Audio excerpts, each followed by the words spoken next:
Anyway, my name's Craig Bednarz. I work at Bayer. Just a little background information. I think Rick emailed me and said, "Hey, did you get this talk at the water college?" And I typically am a yes man, so I said, "Yeah, I'll do that." So as you heard from my introduction, I spent about the first 15 years of my career in academia, and I worked for the University of Georgia for a number of years, and I came home and worked for Texas Tech and Texas Ag-Life. And in academia, your research program generally drives your outreach program. And so I had a pretty active research program, and when somebody would call and say, "Hey, can you give a presentation on this particular aspect of cotton, physiology or whatever," I could say, "Yeah, no problem," because the chances are I've done some research in that area. So I would present my research. My presentations were very data intensive. So I've been working with industry for the past 5 years. So when somebody calls and says, "Hey, can you give a presentation on cotton crop management?" It's been a while since I've been conducting any research in that area. So I'm scrambling for things to present. Just to give you an example, when I was in Georgia, I gave several presentations on management options for improved yield and quality of cotton. And I presented things like, harvest timing, seeding rates, a lot of stuff that you've seen here today, harvest aid management, those sorts of things. But all that information is old information. I can't really present that today. And also it's not relative because it doesn't pertain to Georgia or it doesn't pertain to Texas. So what I'm trying to say here is, the title of my presentation is Cotton Management Options, but for the last 5 years I've been working with breeding and Bayer, and I thought I would share with you some of the challenges that we're having within the cotton industry, or at least within our company, as far as new variety development, cotton variety development for improved water use efficiency or drought stress or whatever we want to call it. So, the cotton farmers, they make lots of choices during the growing season, but one thing I'll tell you is probably one of their biggest choices, management choices, is variety selection. Another big management choice has to do with water. So anyway, this is the Water College. I think probably a little insight into how we, some of the struggles that we're having with new variety development for improved drought tolerance or stress tolerance would be applicable, but I think you're going to see some things in my presentations you've seen today, but I'm not going to, basically, it's going to be a very data-intensive presentation. I'm going to present to you some of the challenges that we're having, some thoughts on this subject, a little theory, not just a whole lot of data. So anyway, we'll go ahead and get started. So I got to start off with this slide. Lawyers are very nervous people. So anyway, forward-looking statements, whatever I say, this is on me, not necessarily there. So again, my presentation, I'd like to focus on drought mitigation. What can we do to improve yields under limited water, and focus on some of the challenges we're having in breeding, and then tell you a little bit about what we're doing, or just show you a little bit about what we've done in economic services along those lines. So to start off, let's just define drought. And drought is the absence of rainfall for a period of time long enough to result in depletion of soil water and injury to plants. So right there, already we're vague, okay? I'm getting a little bit older these days, and I gotta have some glasses to read my notes, but we're a little bit vague, okay? Absence of rainfall for a period of time. So in our part of the world, I think one of the previous presenters talked about the soils that we have here and how we're blessed with clay loam soils and how they have a very good water holding capacity. So if we start off with the full soil profile, if we get some good precipitation during the winter and we start off with a good soil profile, it might be a while during the growing season before we actually experience the water deficit stress. Other regions, the coastal plain is a good example. Soils there are very coarse textured. They're also very shallow. They don't have the water holding capacity that our soils in the Great Plains do. So there's a saying there, we're a week away from a drought all year long. And I would say during July and August, that's really the truth. Their soils simply don't hold the water that our soils do. So anyway, that length of time, it just depends. So then that length of time without precipitation necessary to cause injury depends, again, not only on the soil water holding capacity, the rate of evapotranspiration. I know you've heard about that a couple of times today. You'll hear about it again, so bear with me. Depends on the plant. Of course, we're talking about cotton, its growth stage, and again, soil water holding capacity and the rate of evapotranspiration. So, and then the severity of the drought is determined by intensity and duration of drought. I know we had a man here earlier from the Weather Service telling us, predicting the weather for us, whether we still here or not, but currently we cannot predict the intensity or the duration or the onset of a drought. Now, our models are getting better and better and better all the time, so who knows, maybe someday we will be able to say with confidence we're going to have a drought this year. It's going to start, on this particular month, and it's going to be this severity and this duration. And I know that's really what a lot of what he presented today, but funny thing about models is they're taking data that we collected in the past, and we're trying to predict the future, and we're not always accurate. We can even predict how accurate we're going to be, but we're not always as accurate as we would like to be. But anyway, I'm not taking away anything from the presentation. It's just that currently we can't really predict the onset, the severity, or the timing of the drought. So for these reasons, a lot of the breeders in the industry say, what kind of drought are we breeding for? When is this drought going to happen during the stage of, during the development of the crop? How severe is it going to be? When is it going to be released? Those sorts of things. And in a breeding program, we can't be ambiguous. We have to have very specific breeding objectives, very well-defined breeding objectives. We're not going to make progress. We have to be very focused on what we're trying to achieve. So we have to we have to be specific. So anyway, 5% yield preservation under drought will be a good question to address. I think you've all seen this before. This came straight out of a textbook. On the horizontal axis here we have soil type, and then on the vertical axis we have percent of soil water that particular soil type will hold. Now, most of our soils in this part of the world are clay loam soils, and so it's way over here. And the top of this curved line would be the total plant available water, or total water that those soils can hold at field capacity. And then the bottom of this dark area would be the permanent wilting point. So the relative thickness of this dark area is basically represents the amount of plant available water that these various soils will hold. So again, over here, we're a clay loam soil. We're very blessed with the soils that we have in our part of the world. Again, I think one of the previous presenters talked about that. So you take clay loam soils down to a depth of about 40 inches. If we start off with a full profile, we've got roughly 1/3 of the water that we need to grow a cotton crop in the bank or in the soil at the beginning of the season. Again, when I was in Georgia, the predominant soil type there is a Tifton loamy sand, okay? Tifton loamy sand, all right? It's way over here, okay? And you can see the relative thickness of this dark area is much less than over here. So these loamy sands hold much less water per foot of soil. They're also much more shallow, so what that means is they hold less plant available water, and they truly are a week away from a drought during all year long.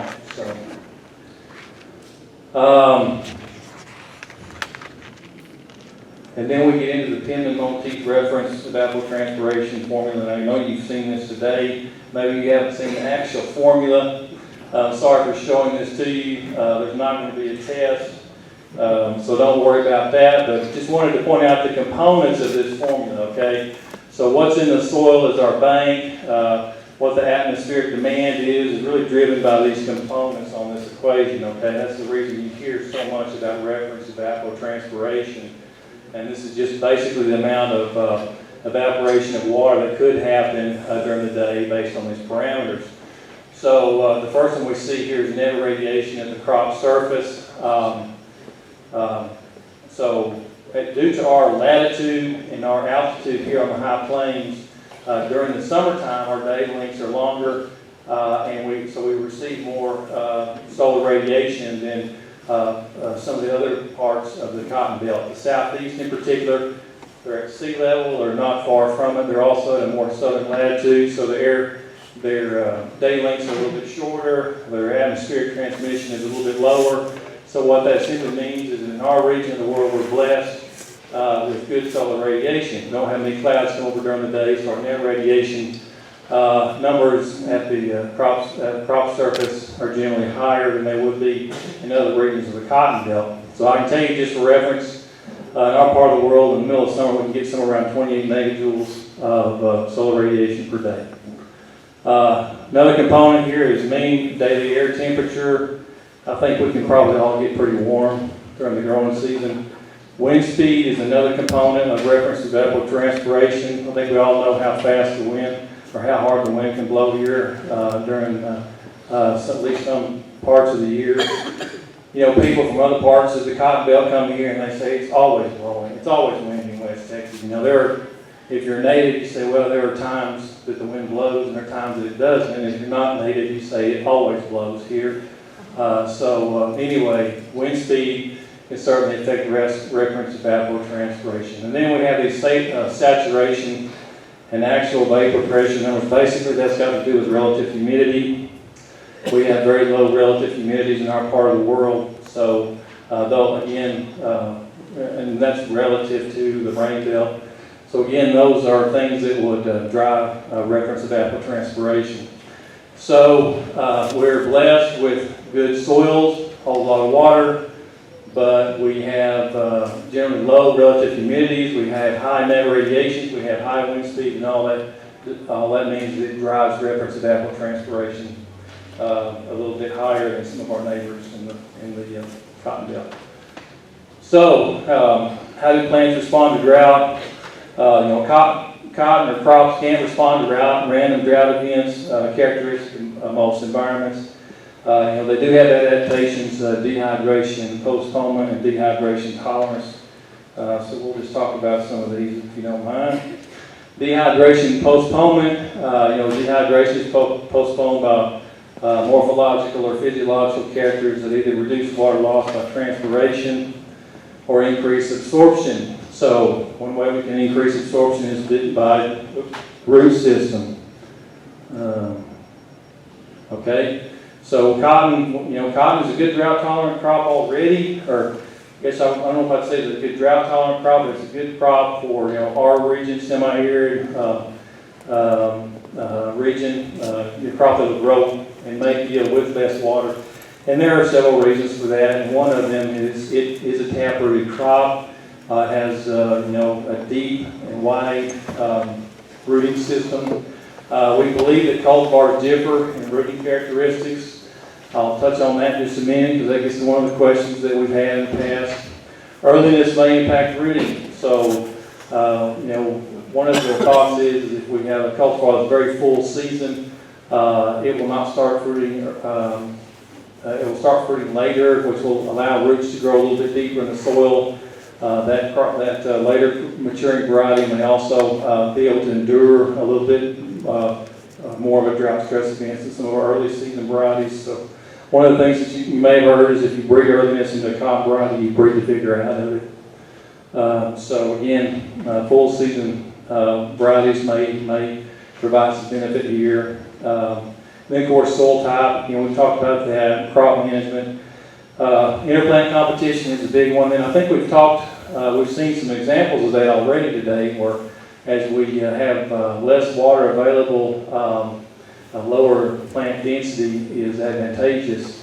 So Seed Company rep just said that. So anyway, but I think, and it makes sense. There's less interplant competition. It allows each individual plant to explore more soil for water. Interestingly, when I was in Georgia, if you've been around long enough, you probably heard of ultra narrow cotton. And when I was in Georgia, we investigated alternate cotton, and one of the things that growers, or the industry was thinking at that time, is that alternate cotton may actually be more drought tolerant than our conventional wide row cotton. And so that would be flying in the face of what I just said.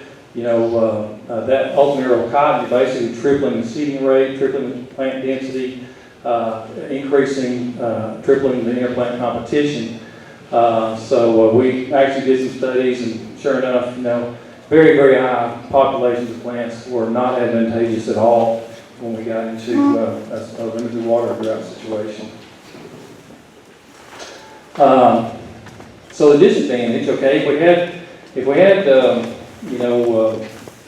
enough genetic diversities to select for rooting depth or root length density or distribution, that would be good. Of course, there's always some give and some take. Okay, so at least some of the theories behind the disadvantage, an extensive root system may remove too much water. Okay, cotton plant it will still be able to produce with limited water, but it's also a water hog. It'll use water that you get it. So if you have a rooting system that's too extensive, it may use it all up too quickly. And then where crops are irrigated or receive sufficient rainfall, the extensive rooting system may not be necessary and are wasteful. You grow roots, you put carbon, a partition carbon into that plant, whether it be root system or shoots or whatever. You have to invest in its growth, and you have to invest in its maintenance. Okay, so if we had a bigger root system, that's going to come at the cost of shoot growth somewhere, and not only that, you're going to have to maintain that growth. So there are give and takes. So with that in mind, just raise the question. Let's be a little interactive. Would it be desirable to have cotton cultivars or develop cotton cultivars in the high plains that possess deeper and more extensive rooting systems? And of course, that's more than what we have now. Okay, so we know cotton is a deep-rooted crop. It already has a good rooting system, very efficient. But what do you think? Should we focus on that some more? Come on, help me out here. Yes. Yes. You got a yes. Some people say yes. Some people, I don't want to waste time on that. But anyway, so let's weigh the pros and the cons. Okay. There's a carbon allocation burden. Okay. As companies that would be developing these varieties, we have to find genetic diversity for that trait. Okay. So, is there genetic diversity for it? Let's just say there is. There's genetic diversity for a lot of things. Okay, can we measure it? Can anybody in this room that grows cotton for a living tell me how deep, their roots grow, or how extensive they are on all the farms that they have cotton on? That's a pretty difficult thing to measure or quantify, because we don't see the root systems that are underground. So we can measure roots, rooting depth, and root activity with depth, but it's a very, very tedious and time-consuming endeavor. Again, how do we select for it? We may have roots in a certain profile, but that doesn't necessarily mean that they're extracting water from the soil. So anyway, of course, the bottom line is would all that result in more complete or efficient soil uptake of water? So again, just put some cotton roots are very efficient already extracting soil water, but let's just say, for example, that if we could develop a variety that could extract another 2 to 3% of soil water from the soil, planted water from the soil on a volumetric basis, at a rooting depth of 40 inches, that'd be about 1 inch of water. So all of that effort for another inch of water, would it be worth it? I don't know. I mean, that's a good question. Again, it just depends. We know that a cotton crop can use about 1/4 inch of water a day. Now, a cotton crop growing under limited water conditions won't be using that much water. So an additional inch, who knows, it may be another week's worth of water. But you have all of these questions and all these concerns. First of all, can we select for it? Can we develop a variety with deep rooting characteristics? Number two, if we could, would it be something useful?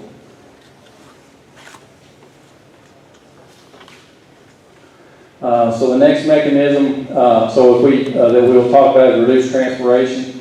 So we can either increase water uptake from the soil or reduce transpiration, reduce the amount of water that the crop uses. So And there are lots of mechanisms here, changing leaf orientation, leaf rolling, leaf wilting. These may reduce absorption or increase reflectance, leaf pubescence, cuticle thickness, and other genetic diversity for that. Leaf shedding, we've seen that. We don't really want to see that in a cropping situation. Small movement is another one. So, interestingly, you may already know this, but in India they grow cotton hybrids, and they like for them to be very pubescent leaves. They like for them to be very hairy, and the reason they like that is because that deters, that helps with insect control. Okay, to me that's a pretty interesting thought. Insects with piercing, sucking mouth parts are the ones if you've got a trichome on a cotton plant that's so long, it basically blocks an insect with piercing, sucking mouth parts from penetrating its mouth parts into the cotton leaf. That's a pretty hairy leaf, and so they do have some very pubescent cotton hybrids in India, but of course that's not something that we would be able to use here. But you have to ask the question and wonder if they're gaining anything from the standpoint of reduced water use, because that does affect things like the boundary layer and the amount of solar radiation absorbed by the plant. Here's some examples of what I'm talking about. So, leaf rolling, you've all seen that in a cotton a grain sorghum plant. Leaf pubescence, we just can't have much of that in the cotton industry. That leads to a lot of trash. Not only could leaf be pubescent, that pubescence might be light colored. That could be very helpful. Here's some cotton plants. Okay, this is normal leaf cotton plant. This is oak leaf. We tried to grow oak leaf cotton here several years ago. We turned our nose up to it because it didn't yield as good as normal leaf cotton. But there are parts of the world where they grow oak leaf cotton and have very good success with it. And of course, we know that down in the coastal bend they've had some very successful cotton leaf oak leaf varieties. This deep lobe here and this leaf type like this, in theory, it could be very beneficial from the standpoint of reducing transpiration losses. Not only do we have a broken up leaf here, we don't have such a broad leaf here intercepting solar radiation, for one thing. Another thing is these individual leaflets here, they can roll, they can change their leaf angles, and of course those are things that could help shed energy and reduce transpiration rates. So again, this is not such a far-fetched idea. This is genetic diversity we have in cotton. We can quickly incorporate this into most any variety. But I think in the past we didn't like them because of the yield. Well, we had this particular trait, but you can have the QTL for a particular leaf type and not necessarily have the yield QTL to go along with it. So you need to get all that together in the same plant. So again, this might be something worth looking at again. And of course, it presents its own challenges as well in any cotton variety development program. Stomata movements as well. Over here on the left is a stomata open, one closed. This one uses less water than this one.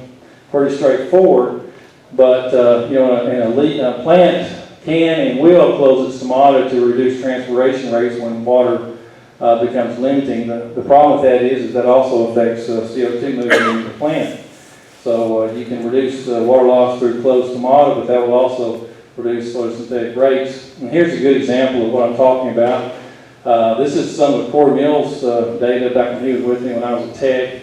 On the horizontal axis, we have transpiration. On the vertical axis, we have photosynthesis. So we have grain sorghum here with the dark or the black circles, cotton are the red circles, and then castor will be the green circles. So you see that any given level of transpiration, the photosynthetic rate of sorghum is higher than that of cotton. And there's several reasons for that.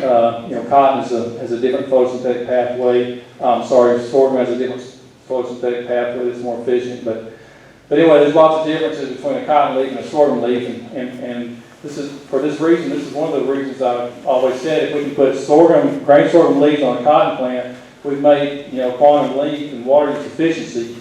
But we just don't have to be able to do that And, this is not only differences in, leaf morphology, leaf anatomy, leaf physiology, leaf biochemistry. There's lots of differences here, but basically, as the model closed, transpiration rates reduced, the photosynthetic rates of grain sorghum are going to be maintained at a higher level than cotton. So again, that would be a really nice way to improve water use efficiency in cotton, but just being able to do that is a challenge. So again, we have these different mechanisms of drought tolerance, and we've entered this era of high throughput phenotyping, and we've decided that this is going to be how we're going to solve this problem. The really nice thing about high throughput phenotyping is we can evaluate lots of genotypes at any one time. So here's just an aerial image of I believe it was at the Texas Tech Quaker Farm actually when I was a faculty member there. This is just an infrared image taken from a plane, and you can see all these plots down here, and some of them are different shades. They're really bright red, some of them are pink, some of them are white.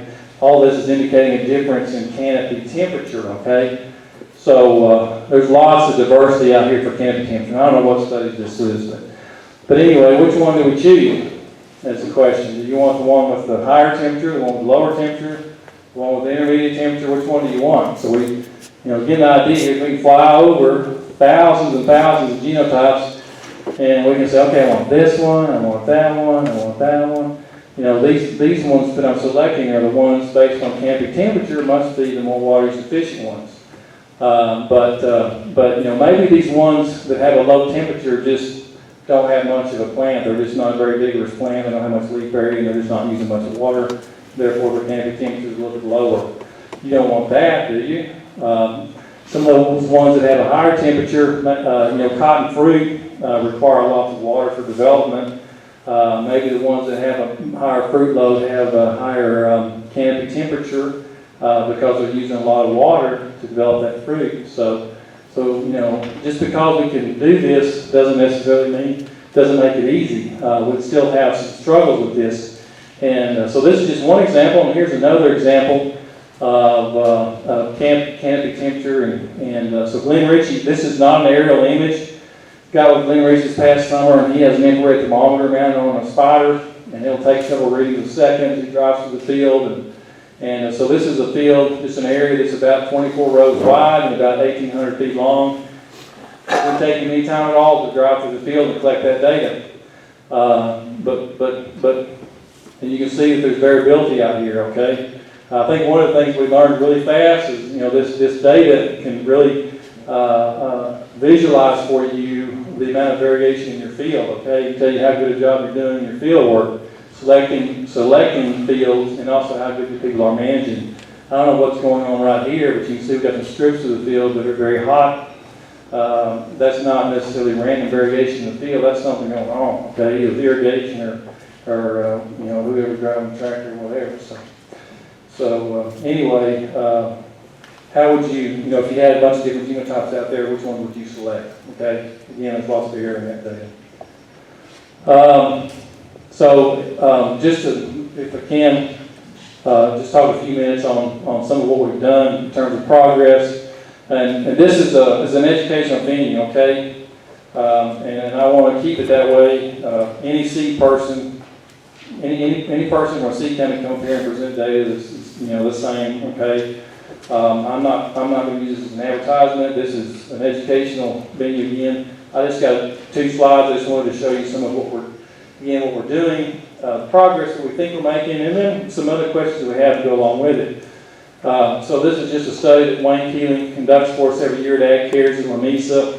We generally have 10 or 12 of our varieties in that study, and it's on the drip field there. And Wayne incorporates a dryland treatment, a low irrigation, a medium irrigation, and a high irrigation. So this past year we had about 15 inches of rainfall during the season. You can see the dryland treatment received no additional water. The low treatment 4.1 inches, the medium 7.4, and the high 9.9. So and then here's just the data. Up here on the top right, you see a genotype by irrigation interaction, a very significant interaction. So just want to point that out, and you can see that in the data very easily. Under the high irrigation treatment, this variety performed the best. Under the medium irrigation treatment, this variety performed the best. Under the low irrigation treatment, this variety performed the best.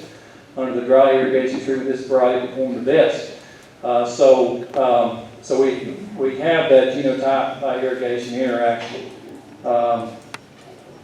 So anyway, what this means here is if we were able if we conducted this study again, genotypes are fixed. If we could somehow simulate the environment again, we could get the same results. Okay, simulating that environment is the hard part. Okay, we got this high genotype by environment interaction here, and there are people in the cotton industry. I think one of our previous speakers alluded to it. They want those varieties that are stable. It doesn't matter what kind of irrigation level you incorporate, that variety is going to be at the top. Okay, dry, medium, whatever irrigation level you give it, that variety, that hybrid, that genotype is going to perform at the top. Now, I think that it's reasonable to assume that that's very difficult. That would be very difficult to do, because if we did incorporate some changes in physiology, anatomy, morphology, biochemistry that allowed the plant to do better under limited water, those mechanisms might actually be detrimental under a high irrigation scenario or a high yield scenario. As an example, how many cotton varieties are available on the market today? Does anybody know? There's a bunch. Okay, I mean, I've heard word, over 100. Is that? Yes. Huh? Yeah. Okay, there's 100. Around 100. Do you think if everybody was able to develop a variety that performed very well under any environment that you expose it to, there'd be 100 varieties on the market today? No, there would not. Okay, so anyway, there's this thing we have to deal with called the genotype by environment interaction, and there are people that say we want varieties where there is no interaction with this particular genotype across environments. I'd say that's maybe a pipe dream. And then there are others that say we want varieties that have a high genotype by irrigation or high genotype by environment interaction. I don't know if we want to go there either, because that points to instability. Okay, we want varieties that perform well with limited water. That's what we want. And again, that just may be my particular definition of the genotype by environment interaction or lack thereof. But we don't want varieties that are unstable. We want them to be stable in the particular growth environment that they're targeted for and developed for, bred for, developed in, and tested in. I've only got about 4 more slides, so get through a little bit early. And again, this is just some more of my thoughts on this. This is a textbook example that came out of Park Noble's book. He's an environmental physiologist. He's very well respected. And so this is his chapter in this book. It's on the energy balance, okay? Now, a cotton plant or any plant, people, if we're out in the field during the daytime, we're exposed to solar radiation, and we're exposed to long wave radiation coming from the environment. Okay, and if you've got a cotton field, out here, and all day long it's absorbing solar radiation from the sun and long wave radiation from the surroundings. That cotton plant has to deal with some of that energy. Okay, it has to dissipate that energy, and if it didn't, then canopy temperatures would just continue to increase beyond what's biologically possible. Okay, so the plant has to dissipate that energy. Now, this is just an example. This is not my example. It came out of Park Noble's chapter. But in this particular example, this is a leaf that's horizontal, full sunlight at sea level. This leaf is absorbing 605 watts of shortwave radiation, 624 watts of infrared. So roughly half of its radiation is infrared and half of it is shortwave. So I have to dissipate that, okay? Energy in equals energy out. So, and this is a whole chapter Again, don't worry, there's not going to be a test on this, but anyway, 800, of this 1,229 watts, 859 of it is dissipated through emission, okay? 190 is dissipated through sensible heat exchange, that's convection. 180 is dissipated through latent energy exchange, that's transpiration, okay? So, we've all heard that about 98% of the water that a crop uses is primarily to cool the plant, okay? So to put that another way, about 98% of the water that's used by a crop, at least in this particular scenario, is used to dissipate approximately 15% of the energy that the plant absorbs. So, interesting, most of that water is used for just this small amount. If it weren't for this, this amount of energy right here, we could grow a crop of cotton on, a good rain shower or something like that. So, of course, they say frogs have wings. But is there any way we can reduce this number right here, okay?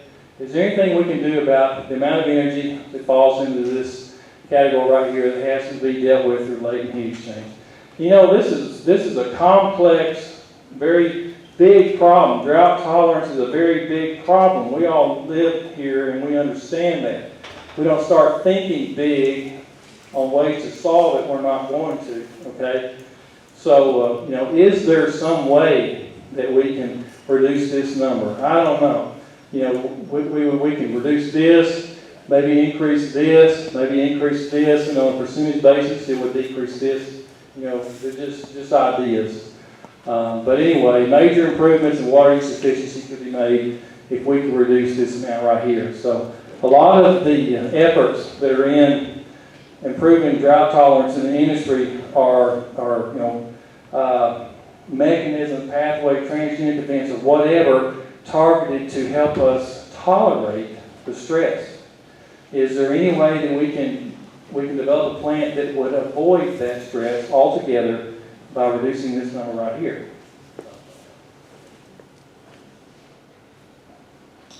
I'm all ears if you got an idea. Bayer probably even has a job for you. So, final thoughts, adaptation for improved drought tolerance is a heritable modification in a structure or a process to increase the probability of an organism surviving in a given environment. So heritable is the key term here. When we're evaluating genotypes in the field, in a limited water environment, we are looking for heritable differences. I don't care what the yield summary says. I want to know what's heritable in there, okay?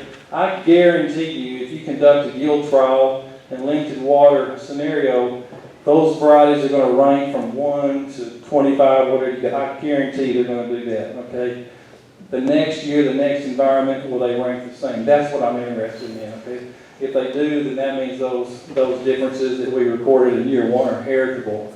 So again, that's what we're after, and it's not easy to do, okay? Which differences are heritable, what is due to error, what's due to variation of field, what's due to genotype by environment.